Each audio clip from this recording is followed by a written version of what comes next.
nobody would survive, but at that moment a robot showed up and chose to help him instead of the girl like Spooner asked him to. It turns out the robot did a calculation that showed Spooner had a 45% chance of survival, but the girl only had 11%, that's why it chose the girl.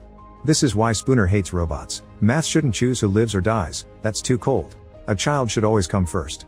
Afterward, Spooner and Susan make their way to the USR and Susan wonders why Lanning built a robot that can ignore the rules he wrote himself, and Spooner mentions Hansel and Gretel.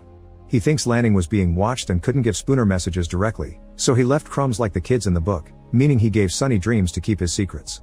Later at the lab, the duo asks Sunny about its dreams, and Sunny draws a picture of a man standing on a hill near a broken bridge as he frees robots from enslavement. Susan thinks the man is Sunny, but the robot thinks it's actually Spooner and gives him the drawing.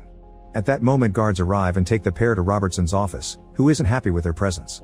They tell him about Sunny and ask for the truth, so Robertson reveals he also knew about Sunny and that's precisely what he's trying to undo. During the last days of his life, Lanning was becoming increasingly disturbed, and Robertson doesn't know why he built Sunny, but he knows he must destroy this one robot before people lose faith in all of them. Spooner points out all the NS5s have trouble, but Robertson denies it and reminds Susan that one crazy robot shouldn't destroy everything they've worked so hard for. Susan agrees and promises to destroy Sunny herself. Frustrated, Spooner returns to his office and begins researching Sunny's drawing, discovering Robertson and Lanning gave a speech there some years ago. At the lab, Susan gets ready to inject Sunny with nanites to destroy it, but she begins hesitating when Sunny asks if it will hurt. Sometime later, Robertson connects his camera to the lab and watches how Susan applies the injection to Sunny's unconscious body. Meanwhile, Spooner travels to the broken bridge and finds the area full of containers with old robot models.